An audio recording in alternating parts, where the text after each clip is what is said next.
Dá like aí no vídeo quem tá vendo pelo YouTube. Isso, divulga o canal. Tchau.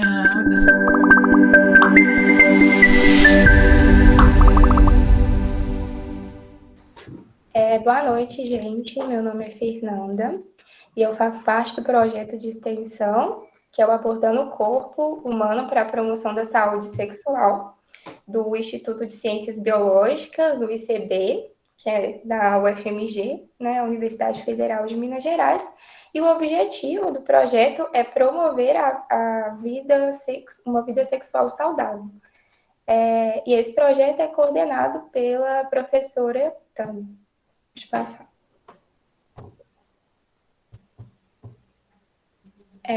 Eu já me apresentei, né? Meu nome é Fernanda, eu faço terapia ocupacional na UFMG e eu estou no 5º período. Ana? Oi, meu nome é Ana Beatriz, é Bia, na verdade, tá? Ana Beatriz, né? Ninguém me chama assim. E eu tô no 5º período, mais ou menos, aí, que essa pandemia tá difícil. Mas estamos aí na luta.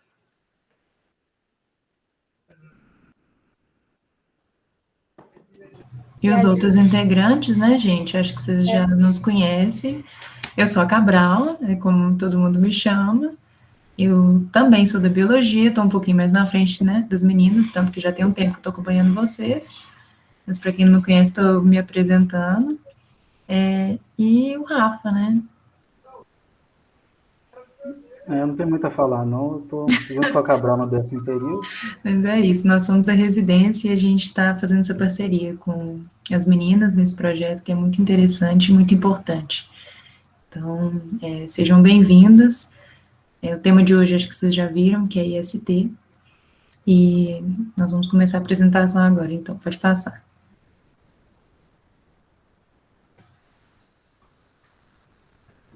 Deu aí? Passou? Então, antes da gente entrar no tema de fato, que são ISTs, infecções sexualmente transmissíveis, eu queria que vocês me dissessem, me respondessem, aliás, uma questão. Olhando para essa foto, essas pessoas sentadas na mesa, inclusive de máscara, bem atual, vocês conseguiriam dizer ou identificar alguém que poderia ter uma IST? Pode participar no chat, quem se sentir à vontade em abrir o microfone também fica à vontade. Já está chegando algumas Eu não sei o respostas. que é IST. Infecções sexualmente transmissíveis. A gente Clamídia é vai uma definir. delas, não é? Como é que é, Júlia? Clamídia é uma, não é? Clamídia é um exemplo, muito bem. A gente vai trazer um pouco mais, aprofundar. Algumas pessoas falaram. Também, não? Fiz muito bem, já são exemplos aí.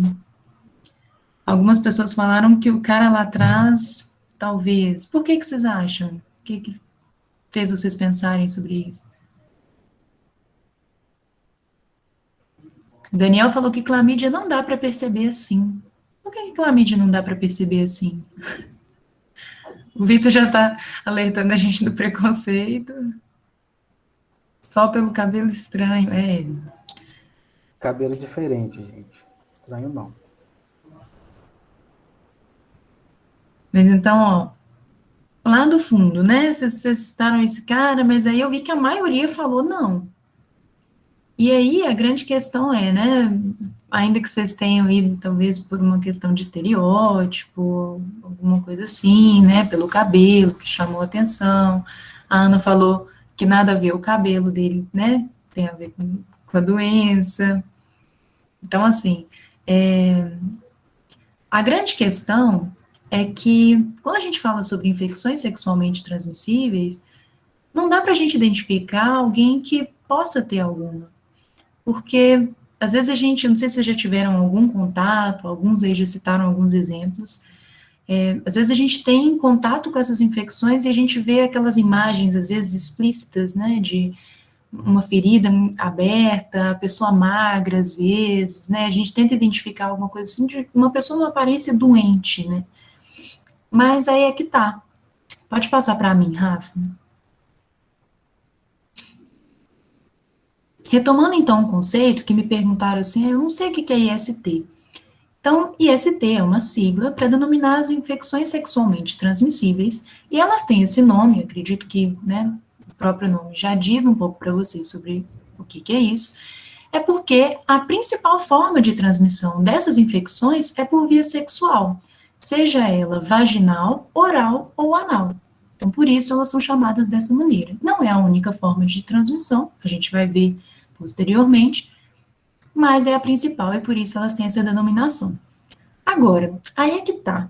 Sobre isso, se a gente sabe identificar alguém que tenha ou não uma IST, a gente teve, em 2016, uma mudança nessa nomenclatura. Antes de 2016, a gente chamava de DST, doenças sexualmente transmissíveis. Não sei se vocês vão lembrar disso, que eram as DSTs. E aí depois passou a se chamar IST. E isso é muito... João levantou a mão? Quer falar? João saiu da reunião, não queria falar. Bom, seguinte. Vitor, agora que eu vi seu comentário, que você conhece alguém, então, que teve AIDS, nós também vamos falar um pouco sobre isso aqui. Mas a grande questão é que a gente não consegue identificar quem tem, e a mudança na nomenclatura foi baseada nisso. Porque quando a gente fala doença, a gente já está necessariamente trazendo a ideia de sintomas, que essa pessoa está apresentando sintomas. Quando, na verdade, quando você apresenta uma infecção sexualmente transmissível, não é obrigatório que esse quadro evolua para alguns sintomas. Então, as pessoas elas podem ser assintomáticas. Então, na verdade, naquela mesa, qualquer um ali poderia apresentar uma IST, e a gente não saberia. E outra, às vezes até a pessoa não saberia que estava com a IST, porque ela não está apresentando nenhum sintoma. E às vezes a gente vai no médico justamente porque tem alguma coisa de errado. Mas o nosso corpo pode não apresentar nenhum sinal disso. Pode passar, Rafa. Tem pessoas que têm AIDS e não sabem que tem. Sim, porque às vezes demora, né, a ter alguma manifestação de que existe um agente causador daquela infecção ali no organismo da pessoa. Eu não sei se é novela ou série que passa na Globo, mas teve um negócio que mostrou algo tipo isso, que tinha uma mulher lá que foi lá no médico, aí eu não sabia que tinha uma dessas desse aí, que eu acho que era AIDS. Sim, e acontece. Então, é legal vocês trazerem esses exemplos, continuem, inclusive, trazendo. Mas é que tá. Quem que são os causadores das ISTs? A gente tem alguns. Dentre eles, a gente tem as bactérias, os vírus e alguns outros micro-organismos. Dentre eles, a gente tem os protozoários. E aí eu destaquei, por exemplo, o Trichomonas vaginalis, que é responsável por gerar um quadro de tricomoníase, que é uma outra IST que a gente tem. Pode passar. Eu tô vendo que vocês estão falando aí no chat, né? Tô tentando acompanhar. Isso mesmo. A Isabela falou que ela contraiu HIV e não AIDS. Muito bem, a gente vai falar sobre isso. Legal que vocês já tenham essa ideia em mente. Vai ajudar muito a gente construir o raciocínio também. E a professora Tânia reforçou isso, né? Sobre o coquetel, Marcos, a gente vai chegar lá também. Só um minutinho. Bom, então vamos lá, né? Pode passar, Rafa.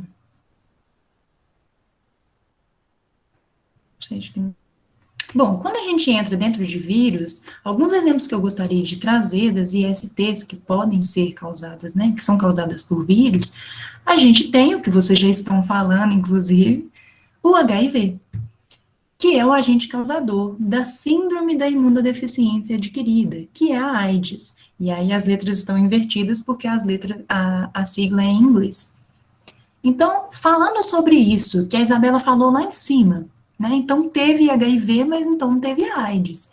Aí que tá. A grande diferença é que a AIDS, puxando aquele conceito que eu acabei de trazer, ela é a doença, e HIV é o vírus. Então, a pessoa pode apresentar o vírus e não chegar a desenvolver o quadro de AIDS, que é o quadro da doença, né? Que vamos pensar no nome, né? Da imunodeficiência adquirida. Então, você começa a ter um funcionamento anormal do seu sistema imune. E aí, é isso que caracteriza a doença. Mas a pessoa que tem HIV, não necessariamente ela vai desenvolver. Um outro exemplo que a gente tem é o HPV, que é o vírus do gênero papilomavírus. E aí, eu não sei se alguém já ouviu falar do HPV, se vocês têm alguma ideia. Eu vejo que as pessoas comentam muito que o HPV, é o do câncer do colo de útero. E sim, de uma certa forma, né, indiretamente, é isso mesmo, porque ele tem como um dos sintomas, às vezes, gerar lesões, e uma das áreas mais comuns de se gerar lesões é o colo do útero. E essas lesões, elas podem persistir, agravar um quadro e aumentar o risco de câncer de colo de útero. O que as pessoas, às vezes, não sabem, ao denominar o HPV somente dessa forma, é que os homens também precisam se atentar, porque eles podem contrair o vírus e também podem ser acometidos por ele e terem sintomas. E por isso que a gente tem, por exemplo, a vacinação, que a gente vai trazer um pouco mais lá na frente. Exato, escutem a Júlia. Tomem a vacina contra o HPV. O Zika vírus é uma informação nova que a gente tem, e ele foi identificado em 2015, eu não sei se vocês lembram, foi aquela, né, um momento muito alarmante, muitas mães preocupadas, muitas grávidas preocupadas, porque tem uma questão, a gente já tem fatores que a ciência discute, que podem ter sequelas neurológicas, e o Zika, eles descobriram recentemente que ele também pode ser transmitido via sexual. Então, ele agora entra também na categoria das ISTs. Pode passar, Rafa.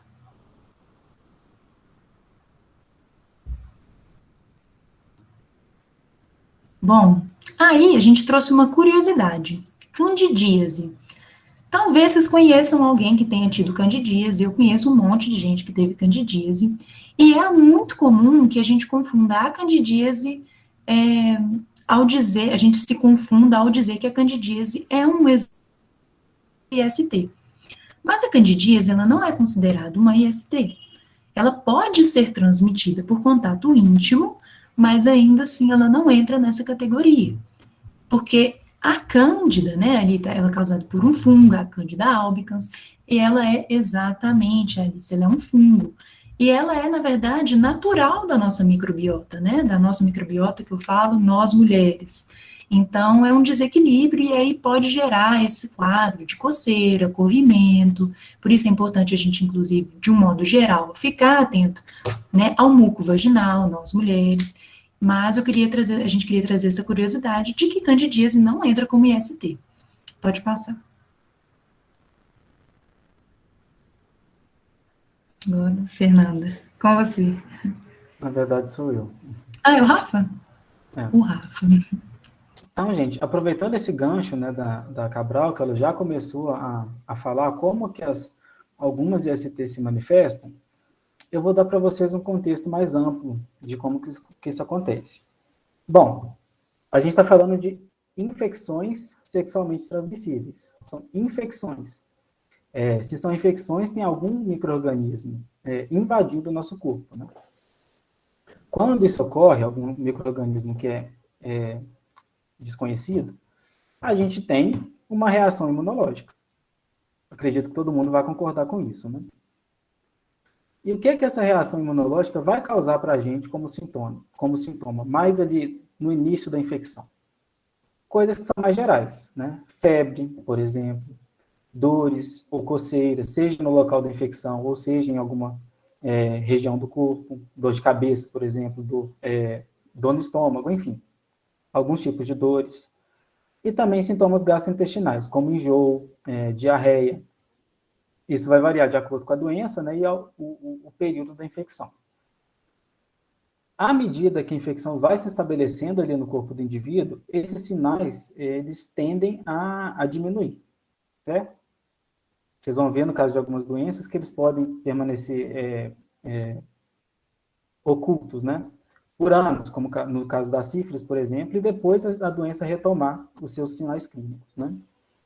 Mas o que acontece? Algumas das doenças, num período mais curto, elas vão evoluir e vão provocar outros tipos de sinais. Esses sinais vão estar relacionados ou com a transmissão, né, que vai ser uma coisa que o agente causador vai provocar para facilitar a transmissão, ou vai ter relação com o próprio sistema imune da pessoa que está um pouco mais debilitado.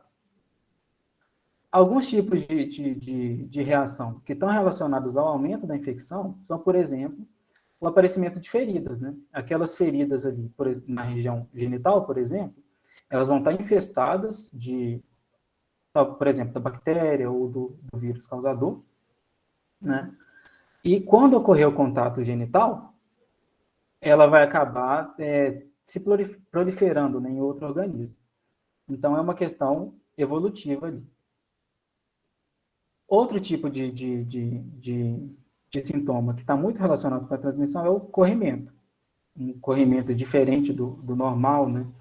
Ou com mais intensidade, ou que cause alguma dor, esteja associado com alguma dor, ou coceira, enfim. Né? A gente também pode ter o aparecimento de verrugas, no caso, mais característico no caso do HPV, né?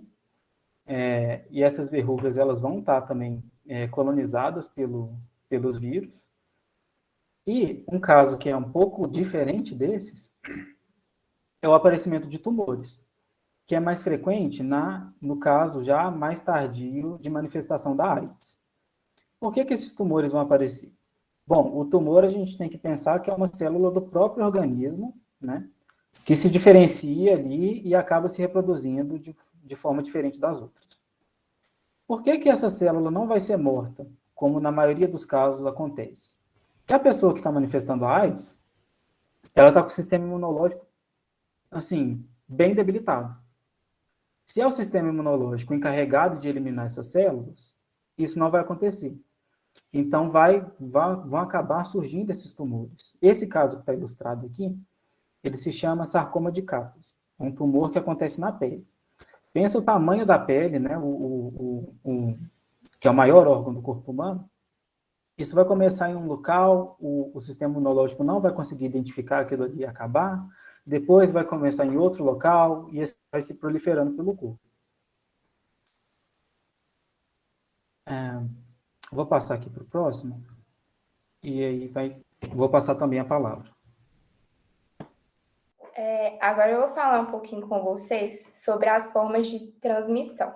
Então, assim, quando a gente pensa, né, em infecções sexualmente transmissíveis, vem na cabeça, assim, inicialmente por contato sexual, né, que é o mais conhecido e tudo mais. Só que existem outras formas de transmitir, né, essas infecções, que é por mucosas, né, mucosas são boca, nariz, olho, enfim, os órgãos genitais, como o pênis, a vagina, também pela pele não íntegra. Que é isso, né, de pele não íntegra? É aquela pele com feridinhas, verrugas, igual o Rafael falou.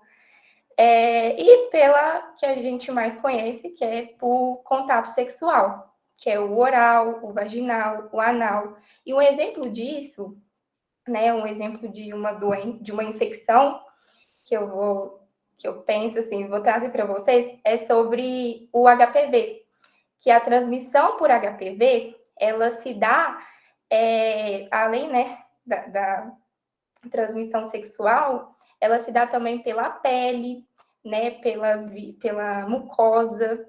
Então, existem outras formas, assim, com ausência, né, da penetração vaginal, anal ou oral. Pode passar.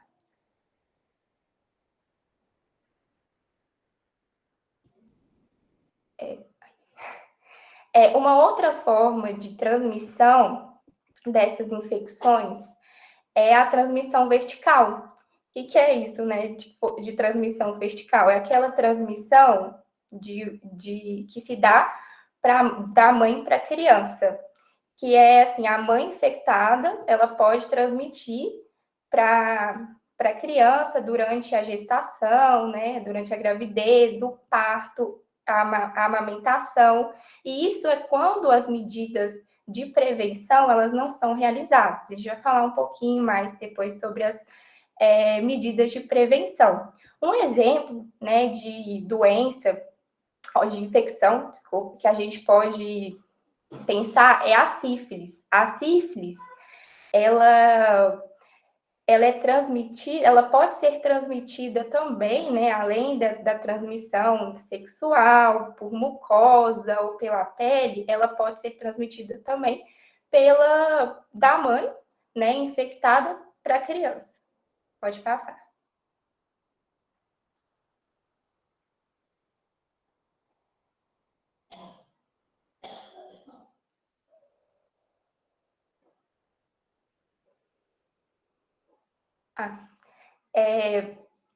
E também existem outras formas de transmissão, que é pelo compartilhamento de seringas.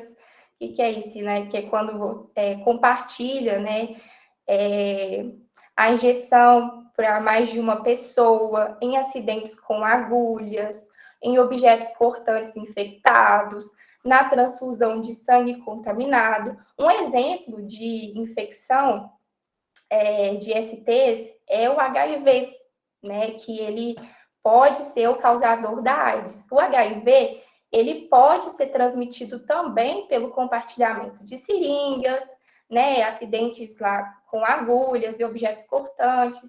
E esse compartilhamento, e por isso que quando a gente vocês, né, vão lá no postinho tomar vacina, que a agulha que a moça aplica, né, no braço, ela é descartada, né? Eles jogam no lixo depois que ela é usada, porque não pode compartilhar com mais de uma pessoa, porque isso pode transmitir doenças, né? Inclusive o HIV. Também tem objetos perfurantes, por exemplo, o piercing, que ele não pode também ser compartilhado, ele deve ser esterilizado. Os alicates em salão, né? A gente vê que as manicures, elas esterilizam os alicates, e também na transfusão de sangue, né? Por isso quando a gente vai doar sangue, tem uma série de critérios, e tem uma série de critérios para a gente poder doar sangue. Então, por isso é muito importante a gente se atentar a isso, não compartilhar, né, objetos cortantes ou perfurantes. Pode passar.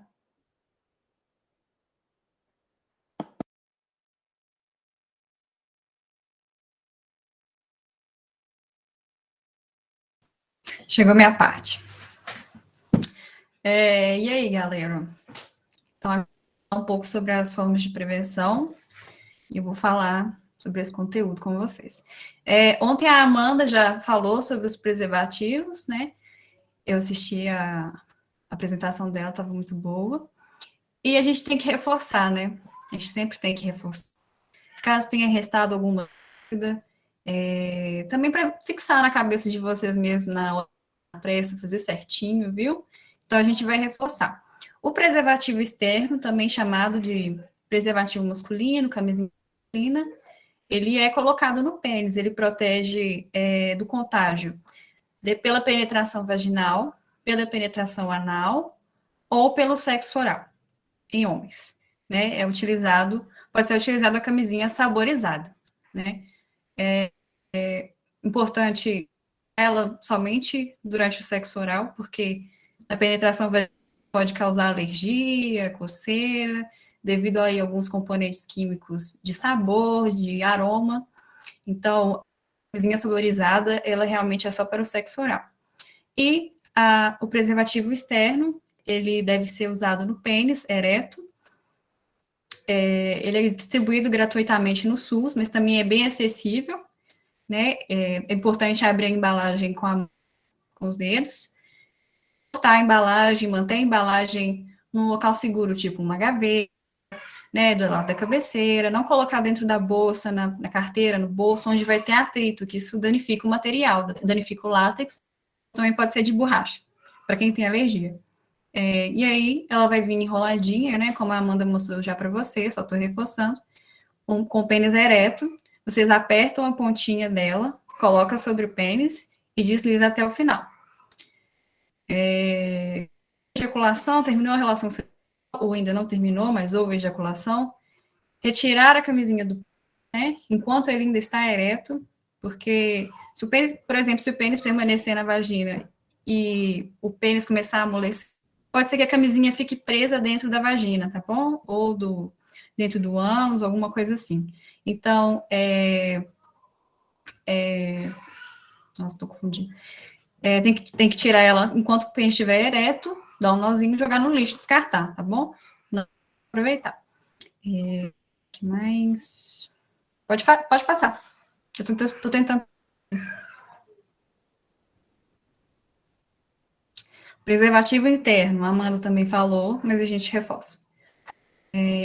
O preservativo interno, ele é recomendado apenas para penetração vaginal, ele é maior do que o preservativo masculino, e ele é colocado na vagina. Ele é composto por 2 anéis, um aberto e um fechado. O fechado fica no fundo da vagina, né? A Amanda mostrou para vocês como é que coloca. E ele fica com essa recobrindo a vulva, e a mulher deve segurar as bordas do preservativo para que ele não deslize para dentro, ou para que o pênis não deslize entre a mucosa e o preservativo. Tem que ter cuidado, ele tem uma eficácia um pouco menor devido a isso, porque durante a relação sexual tem que ter esse cuidado de segurar essa borda. E deixa eu ver o que mais. Para retirar também, a Amanda ensinou vocês, né? Você torce para o sêmen não se deslocar, e aí dá um nó fora, não reaproveita. Pode passar, estou tentando passar de novo.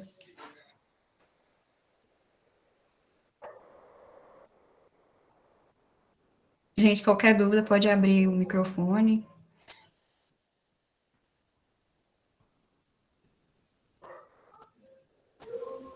Bom, então vamos aproveitar aqui que as meninas estão mandando bastante dúvida no chat. Isso, é isso que eu ia falar. Né?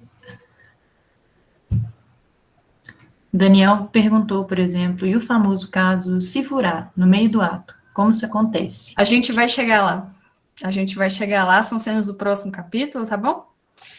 E aí, a gente chegou nele já. Outras formas de prevenção.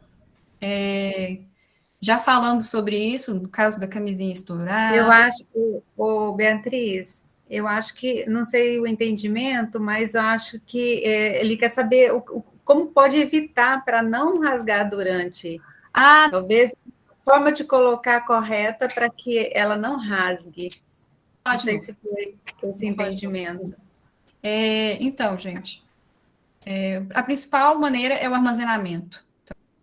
Não coloca na carteira, não coloca no bolso, perto de chave, perto de material cortante, né? Que isso danifica o látex. E também na hora de colocar, você não pode deixar ar dentro dela. Por isso que você tem que segurar a pontinha dela, você tem que apertar a pontinha dela para o pênis deslizar até o final, para que não tenha ar dentro dela. Caso se deixar, acaba estourando, porque 2 corpos não ocupam o mesmo espaço, acaba estourando. Acho que é isso mesmo, é a questão do armazenamento, do uso correto. Tem aí nesse slide também, né? E tem nesse slide que a gente colocou também o gel lubrificante, né? Tanto que isso é importante também. Gente, esqueci. Com relação ao atrito. O atrito, ele pode danificar a látex também, né? Do armazenamento também na relação sexual. É importante usar o lubrificante.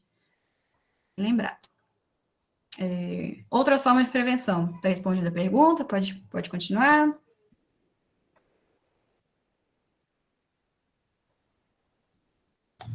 Tem outras perguntas. Estou tentando acompanhar o chat aqui. Quando a gente faz exame de sangue, a gente fica sabendo se tem ou não IST? Pergunta da Yasmin.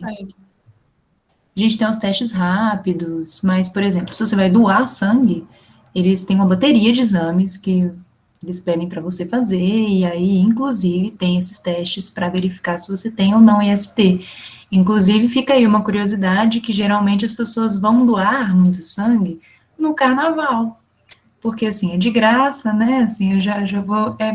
E eu não tô dizendo isso, assim, do além, não. Eu fui doar sangue, já doei sangue, e a moça me disse que muita gente vai doar no carnaval, na verdade, só para ter o resultado, se tá tudo bem com a saúde dela.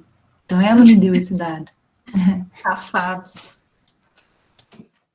Teve o ano inteiro para poder fazer o teste. Mas agora, Ô, gente, gente. só um comentário. Tá todo mundo ouvindo? Ou o Cabral caiu? Ah, não caiu, não. Que alguém comentou ali sobre óleo de coco, para não rasgar a camisinha. Uma observação que a gente tem que fazer é que o lubrificante que vai ser utilizado junto do preservativo, ele tem que ser à base de água. Ele não pode ser à base Falaram isso na de se aula romper durante a passada. relação. É Sim, muito a maior. Amanda falou. É só porque mandaram aqui no chat de novo. Não, a Eu gente achei tem que importante reforçar, que eu vejo muitos relembrar. tutoriais aí de Não, você colocar vai estar óleo de querendo resolver coco um na problema e vai. vagina para hidratar, sei lá, para prevenir candidíase.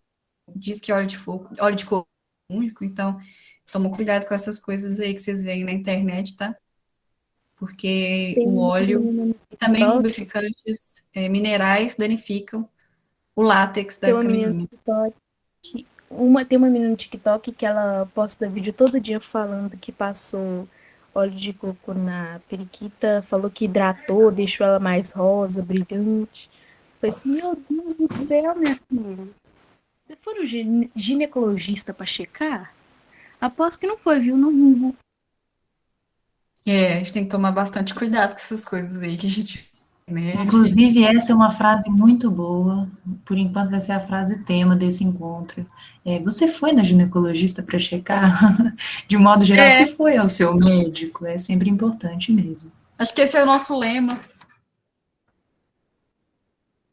Mais alguma questão, gente? Perguntaram, estou muito curiosa para saber o tamanho da camisinha.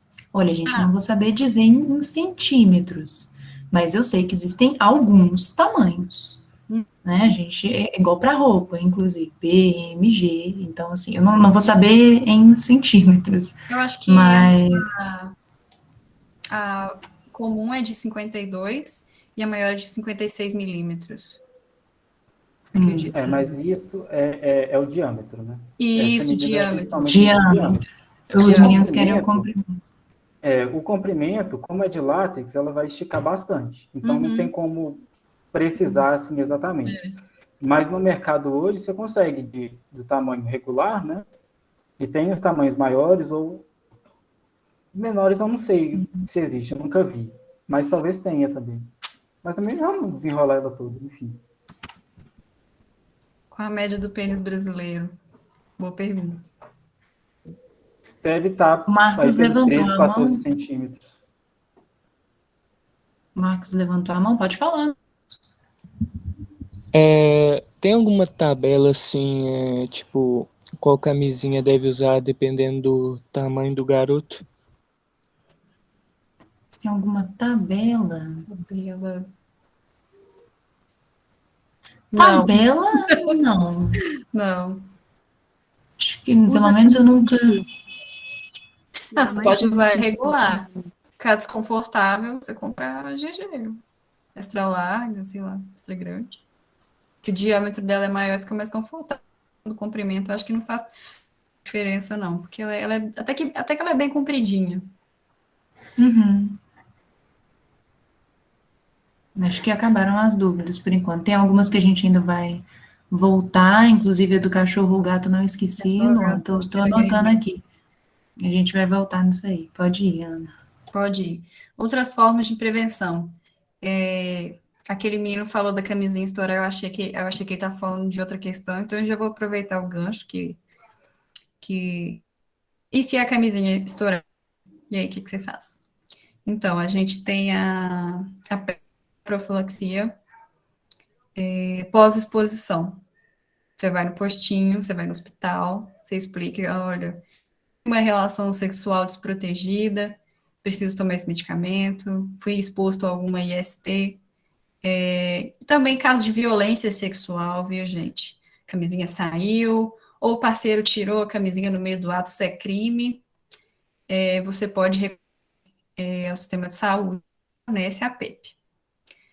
E nos casos de pessoas de sexo ou pessoas que sabem que vão se expor ao vírus, elas podem tomar a PrEP, que é a profilaxia pré-exposição. Ela também pode ser usada quando, por exemplo, um casal deseja ter filhos e, por exemplo, o marido é indetectável, no caso do HIV. E aí a mulher pode tomar a PrEP para ela se prevenir, né, de contaminar, porque, na verdade, o marido dela é indetectável e tal, mas também pode ser usado. Outras formas de prevenção, vacina, eu acho que uma delas é a mais importante. A gente tem vacina para hepatite B e para o HPV. Tem disponível no SUS, e ela é recomendada a aplicação dela aí nos primeiros anos da adolescência, né? É recomendado que você tome a vacina antes de se expor ao vírus, ou seja, antes de começar a sua vida sexual. Tanto as meninas quanto os meninos, né? Porque a gente fala de HPV, ela é colo do útero e esquece dos meninos. E os meninos também podem desenvolver sintomas do HPV e transmitir. Então é importante que os meninos também tomem a vacina. Os testes rápidos. Tem os testes rápidos que vocês podem fazer pelo SUS, mas também tem os testes laboratoriais, que você vai no posto, né? Aí eles marcam um exame para você, e aí você vai, tira seu sangue, e aí depois você tem o resultado. E também o teste rápido, que é aquele que fura o dedinho, né? E sai na hora. E com relação à testagem, também é importante observar aí a janela de nossa, esqueci o nome, não é de imunidade, de outra coisa. Alguém me lembra, gente, pelo amor de Deus. De quando da data que você contrai, até você começar a apresentar os Período sintomas. de latência? Acho que é. Porque antes disso... Incubação. Janela... isso, obrigada. Antes disso, você pode fazer o teste rápido e vai dar negativo, tá? Então, é importante fazer esses testes aí semestralmente, mensalmente, anualmente, sempre que der fazer o teste, é de graça, e é importante. Outras formas de prevenção. Esterilizar objetos pontiagudos, cortantes. No caso da manicure, de preferência, leva o seu alicate, viu? Porque muita manicure tentando esterilizar na acetona ou no álcool, e não é um método muito seguro para todos os micro-organismos, né? Então, por favor, levem o seu alicate quando vocês forem na manicure, bife aí. Isso é uma forma de contaminação bem importante. Deixa eu ver se eu esqueci de alguma coisa. No caso de pessoas que trabalham em laboratórios, em hospitais, essas pessoas podem acontecer algum acidente, né? Também os catadores de lixo, eles podem acabar se contaminando com folhas, objetos cortantes. Uma pessoa que trabalha num hospital, às vezes ela pode se contaminar, pode pegar o material e perfurar o corpo dela. Isso pode acabar contaminando ela. E aí, nesse caso, a pessoa pode tomar a PrEP, que é a profilaxia pós-exposição, né? Ela também serve para essas situações. E acho que era isso, gente. Não, o pré-natal. O pré-natal. A Fernanda falou para vocês da transmissão vertical, que também pode passar diversas infecções, como a sífilis, né? É importante fazer o pré-natal desde cedo para identificar se a mãe está contaminada, como que vai fazer o tratamento, como será a via do parto, né? Para que o bebê não se contamine. Então, o pré-natal precoce também é uma outra forma de prevenção. Pode passar.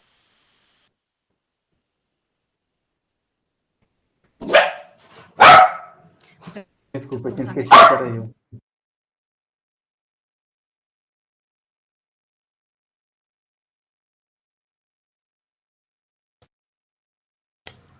Acho que, na verdade, era a Ana, né? Sou eu mesmo, gente, desculpa. Tive que ir lá abrir a porta da minha cachorra, ela estava deitada aqui na cama e meu pai chegou, aí ela fica toda doida. E aí, agora eu queria fazer uma pergunta para vocês. E, por favor, vamos interagir, vamos responder. E aí, pergunta, como me proteger de uma IST durante o sexo oral na vulva?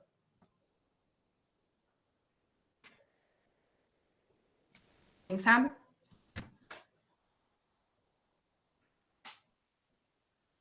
Vulva é aonde? Vulva é a parte externa da genitália feminina, tá bom? O que está lá dentro é chamado de vagina, o canal vaginal, e a parte de fora, os lábios, os grandes lábios, clitóris, chamado de vulva. Eu acho que não tem como, porque vai entrar em contato com a saliva, essas coisas. Eu acho que não tem como. Será que a gente pede um teste primeiro para parceira? Tipo, e aí, gatinho, vamos ali no posto fazer um teste primeiro? Vocês acham que não? Vai correr o risco? Ela é gatinha, vou correr o risco. Eu acho que seria o indicado, né? Ambos fazerem isso, testarem, Rezar para a ver Deus. se realmente eles têm alguma doença, né? Sexualmente transmissível. Mas acontece muitos casos de pessoas que se conhecem mal no mesmo dia e já vão para o ato sexual. Então, eu acho que é por isso que tem tanta contaminação. Uhum. Verdade. A contaminação com a mucosa vaginal, ela é bem importante. Então, a nossa regra agora é fazer os exames, né? Beleza.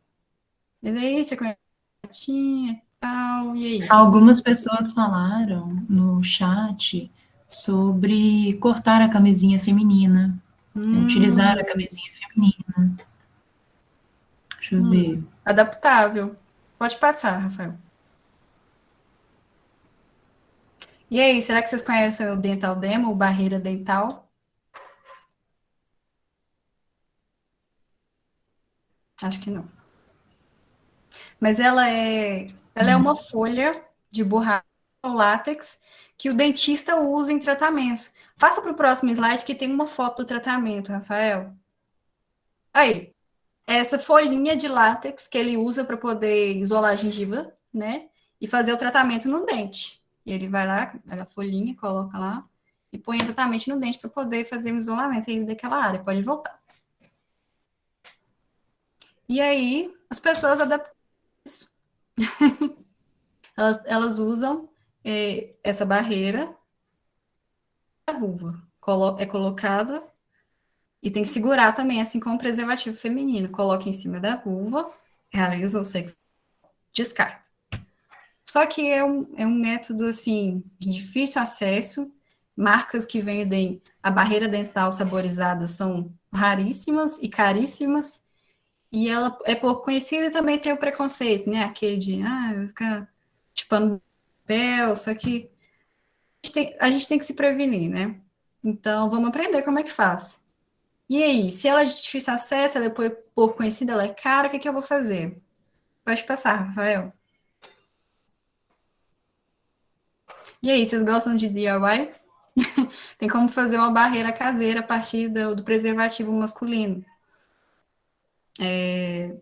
Como está mostrando aí na foto, vocês podem comprar um preservativo masculino saborizado, por exemplo, cortar as duas bordinhas, um corte longitudinal, um corte no comprimento, vai abrir o preservativo, uma folhinha saborizada, mesma coisa do Dental Demo, que é comprado em outros locais.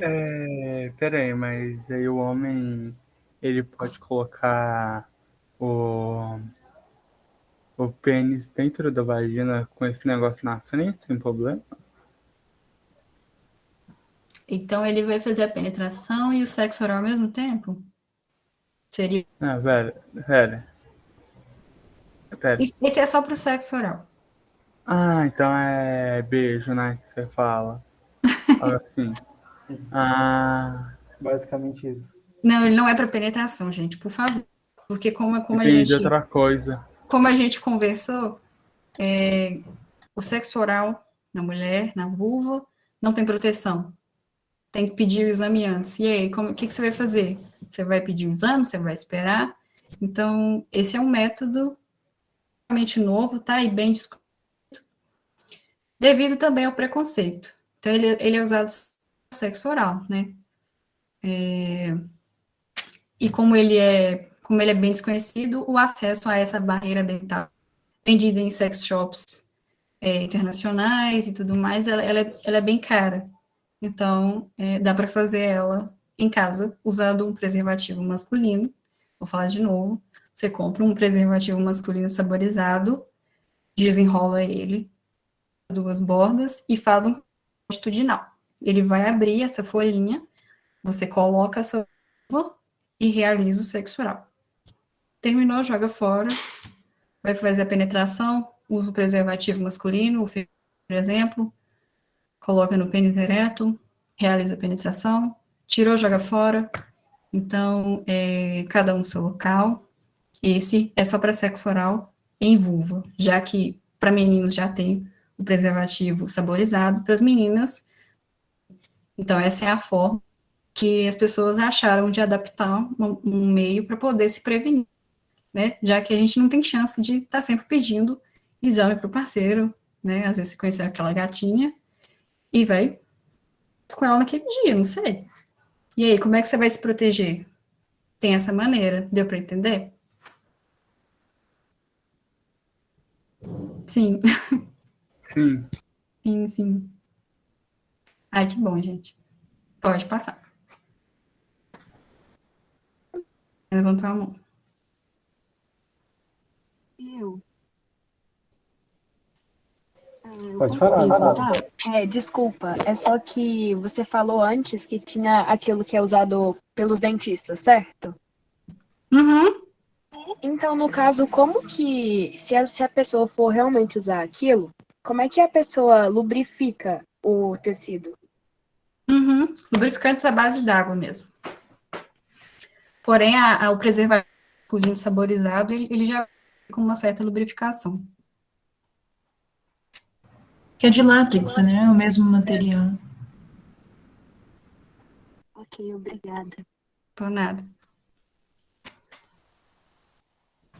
Aqui, gente, para fechar com tudo isso que a gente trouxe uma dinâmica para ver se vocês concordam ou discordam com o que está escrito nos slides.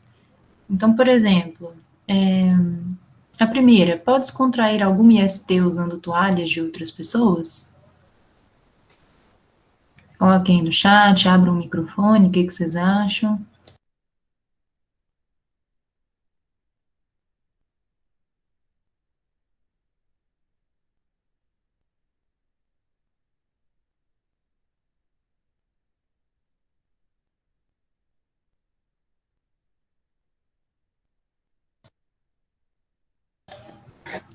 Desculpa, gente, meu computador tá travando. Inclusive, se eu ficar.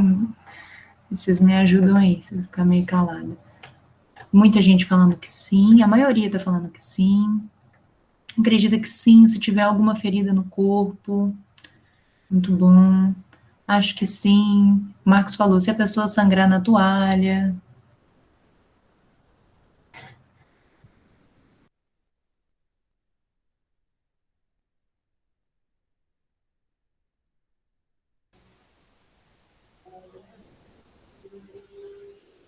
Cabral, você está sem áudio. Acabou? Travou. Provavelmente travou. O computador da Cabral travou. Acho que travou. Então tá, gente. A maioria considera que sim, né? Ela não consegue falar, tadinha. Então vamos quebrar o galho aqui. De fato, algumas infecções podem ser transmitidas pelo uso de objetos, né? Por exemplo, não só se a pessoa sangrar na toalha, nem toda infecção sexualmente transmissível está na corrente sanguínea, né? Ela pode passar a toalha numa região que tem, por exemplo, uma ferida causada por uma IST, aquela região da ferida vai estar cheia ali de micro-organismo causador, seja bactéria, seja vírus, né?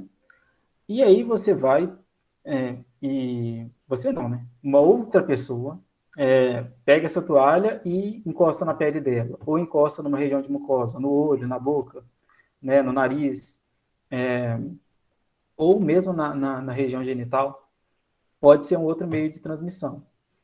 Ou mesmo a pessoa tem, por exemplo, uma verruga no pescoço causada pelo HPV, ou uma ferida, por exemplo, de herpes genital, e você vai e entra em contato justamente com aquela região da toalha que entrou em contato com a ferida da pessoa. A chance de você adquirir a infecção ali existe. Enquanto a Cabral não volta, eu vou tomar a liberdade de passar para o próximo slide. Cabral, eu consigo te ver, você autoriza? Beleza. Vamos lá. Segunda afirmativa. Vocês vão dizer que se concordam ou discordam. É possível se prevenir contra as ISTs por meio do uso de anticoncepcionais. Concordam ou discordam? Aí vocês vão precisar mobilizar um pouco do conhecimento. Para mim a tela não mudou, tá na antes ainda, a da toalha. Tá na anterior? Ainda não mudou, não. Para mim não mudou também, Eu vou tentar mudar de novo. Aí eu mudou, agora tá mudando. Ah, tá. Então, beleza. Alguns estão falando que não sabem, a maioria discordam. O Vitor diz que sim. O Marco diz que super. Eu acho que não. O anticoncepcional, gente, ele vai ser o quê? Ele vai ser basicamente um coquetel de hormônio ali, né? A mulher vai tomar ele para alterar a sua variação hormonal e a pergunta é qual é essa que está projetada. É possível, na verdade é uma afirmativa, né? É possível se prevenir contra as ISTs por meio do uso de anticoncepcionais. É isso mesmo.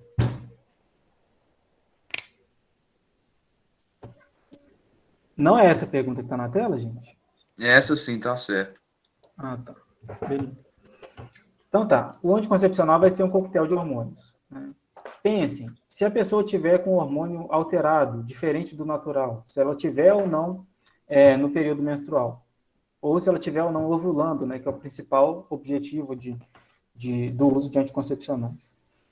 Ela vai poder pegar, por exemplo, HPV? Ela vai poder pegar sífilis ou outra doença que basta o contato para ela pegar? Não tem nada a ver com hormônio sexual? Vai. Quem respondeu que discorda dessa afirmativa tá corretíssimo. Podemos ir para a próxima? Sim. Pode passar, hein?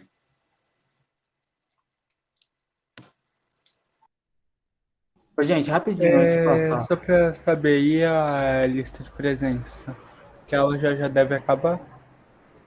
Isso a Ana deve responder para vocês no chat, eu não sei. Eu acho que a Ana tinha mandado. Voltei, gente. Acabou, Peraí. Eu perguntei, pelo que eu vi, ele não respondeu. Ana, o pessoal está querendo saber a respeito da lista de presença. Mas, se precisar, a gente estende um pouquinho para responder pergunta, viu? Pelo menos eu posso ficar aqui, não sei os outros. Ok. Também posso. Inclusive... Vitória? Desculpa, Ana. Inclusive, eu tô olhando aqui, eu esqueci de falar do Papa Nicolau. Eu vou falar rapidinho, eu sei que eu já falei muito, mas posso falar rapidinho? Fala depois, deixa eu terminar a sequência aí de... então tá bom. Depois eu falo, vou falar 2 minutos, gente, eu juro, rapidinho. Vamos para a próxima, então. Existem vacinas que previnem do vírus HPV.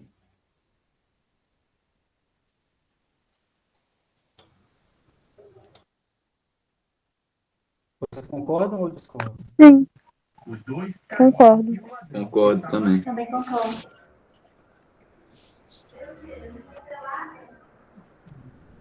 Alguém discorda? Eu acho que não previne, sabe?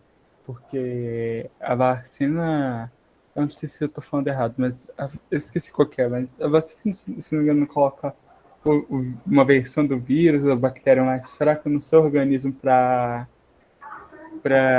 quando vir, você já tá protegido? Sim. Não é algo assim? Uhum. Eu acho que é Acho que a vacina não iria prevenir. Só se tiver vacina desse. É desse mesmo, é a vacina própria para o HPV. É a que ela é até distribuída pelo SUS. Mas a vacina não, se não me engano, você não fica 100% protegido. Se você pegar, deixa de você pegar ainda, né? Nos últimos 5 anos, e os abusos sexuais não. deixam 45 mil vítimas. Bom, eu acho que eu tô falando errado agora. Eu não sei. Existem vacinas que você precisa tomar a dose de reforço, tipo a vacina da gripe, a vacina do Covid.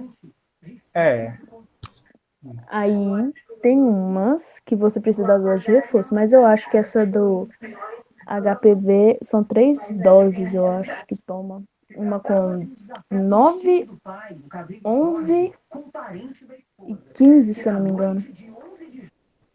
Ô, Vitor, é normal ter dúvida. Então não precisa ficar constrangido. Não. Nessa parte final do que eu falei, acho que eu tava falando coisa errada. A vacinação vai ser o meio junto com o uso do preservativo, né?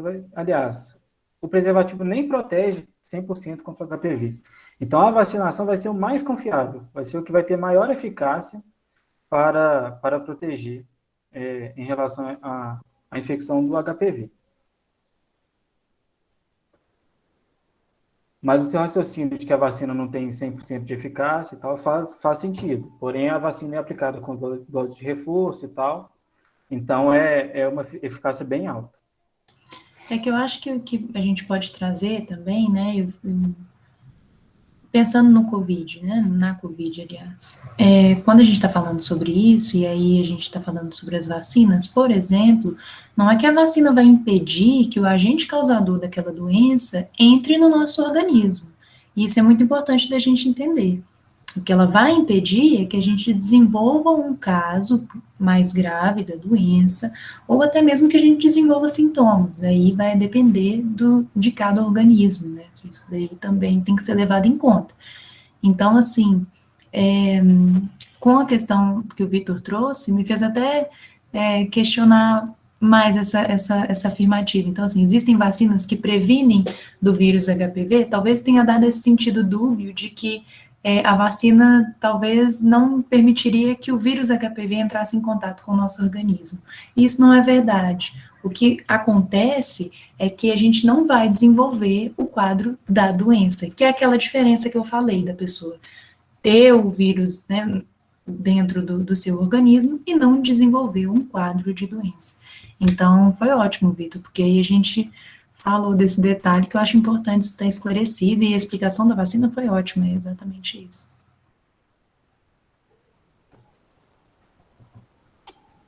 Podemos ir para a próxima?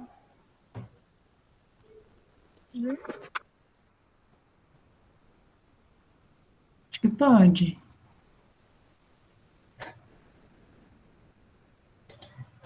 Passou para vocês ou não? Não tá passando, é estranho, Rafa. Não é só o meu que tá travando. Aperta 2 vezes aí, vai que passa. Aí, tentei de novo, foi? Não. Eu vou para frente. Agora foi. Não, agora passou, foi tudo. Para trás não passa, para frente passa. Voltou ou não?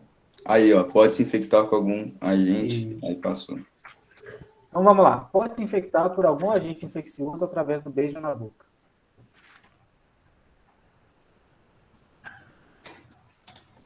Eu acho que pode, né?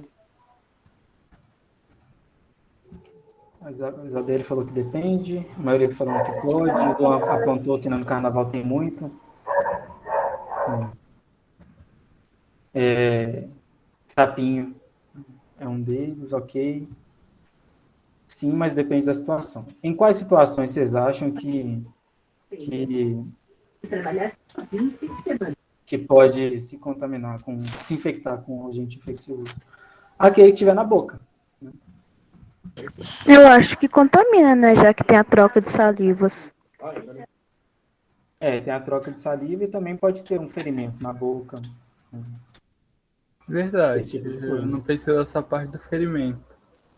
A infecção de HPV ela pode se manifestar na boca, a infecção de sífilis também pode se manifestar na boca. E uma série de outras uma série de outras infecções. De fato. Não me multei, vocês estão afiadíssimos. Herpes pode ser transmitido pela boca, pelo beijo, né? Então, no carnaval, vocês ficam espertos.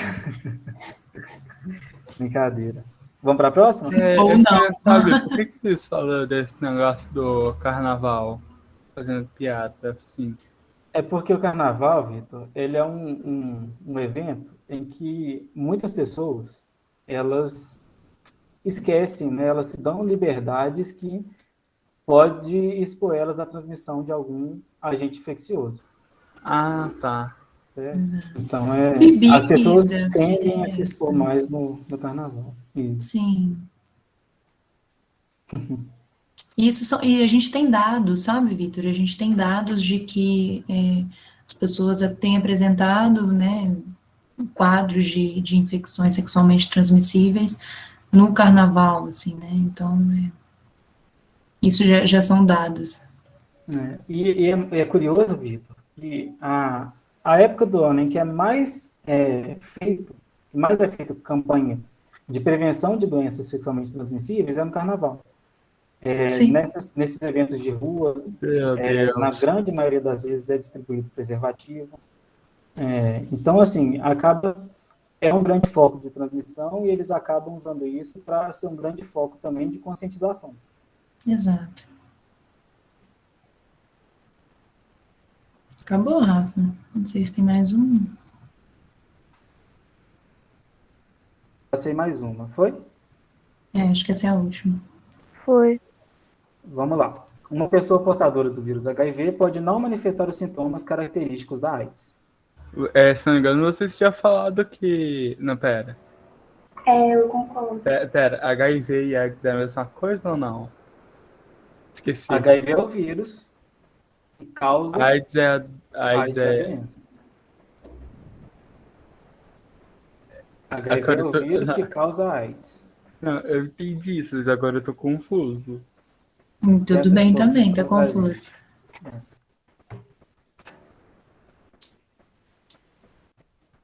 A maioria tá falando que concorda. Vitor tá pensando um pouquinho para nos dar uma resposta? Ou podemos explicar? Eu acho que pode, né? Pode. Vamos lá, eu falei lá no início que às vezes as pessoas elas podem apresentar o vírus, e eu falei um pouco sobre isso quando você trouxe essa questão da vacina, né? Elas podem apresentar o vírus no seu organismo, mas isso não significa que isso pode desencadear o quadro da doença, entendeu? A doença, a AIDS já é a doença, então é quando a pessoa começa a ter... tem alguém dando microfonia, gente. Não sei quem que é, mas acho que eu consigo mutar. Consegui mutar. Eu estava conseguindo raciocinar. Mas o que acontece é isso, a pessoa tem o vírus no seu organismo, mas ela não chega a desenvolver o quadro da doença. E é por isso que a gente faz essa diferenciação, porque a AIDS, como eu falei, é quando a gente começa a ter o nosso sistema imune ele fica debilitado, e aí, por exemplo, inclusive é muito comum as pessoas falarem assim, fulano morreu de AIDS, né? Um artista morreu de AIDS. Mas é que, na verdade, o que acontece é que o nosso sistema imune está tão debilitado que doenças que às vezes não nos fariam tão mal, não gerariam um quadro tão grave, acaba gerando um caso grave, porque a AIDS tem o vírus HIV pode causar essa consequência de nos deixar debilitados com relação ao sistema imune, entendeu? Então, a pessoa, não é que ela morre de AIDS, ela morre de doenças oportunistas, que acontece de você contrair naquele momento que você está debilitado. Deu para entender? Sim. Sim. Que bom.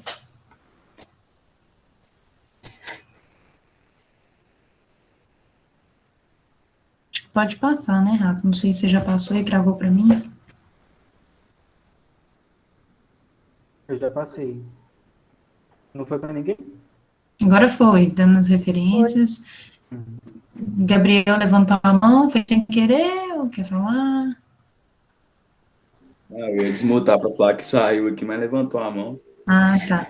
A gente tem algumas perguntas, inclusive, eu não sei se vocês todos estão sabendo, a gente tem um Padlet que a gente, né, está utilizando para ser um espaço para que vocês alimentem com perguntas, para que nos ajude a montar o tema, né? Claro que o sábado já está bem planejado, mas eu convido vocês a participar desse Padlet, que é um mural virtual, para a gente compartilhar algumas dúvidas, e eu acho que é, inclusive, muito importante.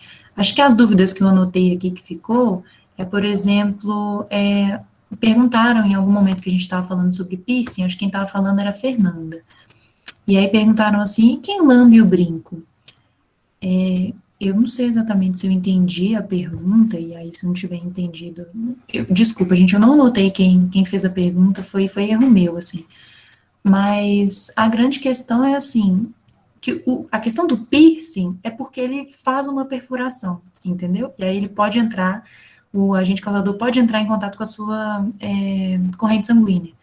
Então, não é exatamente por lambida. Agora, existe uma ínfima, uma pequena possibilidade de que você se contamine ao lamber o brinco de uma pessoa e aí você tá com uma ferida e aí acaba que sim? Pode, entendeu? Você quer falar, Ana? Nada, é só uma coisa boa, pode terminar. Pode acontecer, mas assim, é ínfima, entendeu? Eu não sei se eu entendi exatamente o contexto. É você, Marcos, que perguntou? Pode falar. Mano, fiz a confusão, porque a mina falou, tipo, dá pra pegar DST por brinco. Aí eu fiquei assim na hora, burrão. Aí na hora eu fiquei assim, aí quem lambe brinco pra pegar doença? Mas tipo, aí depois eu raciocinei que pode ser brinco emprestado, né, bicho? Sim. Entendi, tá. Eu só ia falar para tomar cuidado aí com estúdios de piercing, de tatuagem, tá? Não vão pelo preço mais barato. É nesse sentido que tem que tomar cuidado com o piercing, com o brinco. Desconfiem do preço, tá bom? O material tem que ser descartável, pode ser reaproveitado, então não vão no mais barato. Escolham bem os estúdios de perfuração, de tatuagem, tá bom? Igual a Laís perguntou se você emprestar brinco, se pode acontecer. Só que a gente tem um processo de cicatrização, né, gente? Então, ali você não vai ter uma janela para a entrada do agente causador, por exemplo. Então, assim, o ideal é que, por exemplo, às vezes tem gente que tem inflamação na orelha, usar o brinco, aí essa pessoa teve uma inflamação, você compartilhar o brinco, aí não é tão legal, entendeu? Bom, a gente evitar. A outra pergunta, que eu acho que era do Luan, e eu gravei porque ele fez ela umas 5 vezes, acho que tá muito curioso, é se cachorro ou gato pode ter HIV. E eu acho que faltou, então, eu dizer o que significa o HIV, que é o vírus da imunodeficiência humana. Eu acho que faltou esse detalhe aí na hora de eu falar, eu acho que a partir disso você conseguiria montar um raciocínio. Então, não, ele é um vírus que acomete nós humanos. Faltou mais alguma, gente, que eu não respondi? Eu só vou completar um pouquinho isso, Cabral. Que o vírus, ele, historicamente, né, esse vírus do qual o vírus da AIDS surgiu, ele já infectava outros primatas. O que aconteceu foi que, em algum momento da história, em algum momento do século passado, provavelmente, uma população humana foi exposta a esse vírus conseguiu infectar as células desses seres humanos, e a partir dessa população ele se disseminou pelo mundo todo, né? Foi um fenômeno de pandemia mesmo. Mas era só esse adendo, ele foi herdado a partir de populações de primatas, de outros primatas. Bom, de fato não sabia. Sim, gente, a aula já acabou, nós estamos aqui, se vocês tiverem outras perguntas, a gente já terminou a aula, inclusive isso vai para o YouTube, então tchauzinho aí para o pessoal do YouTube.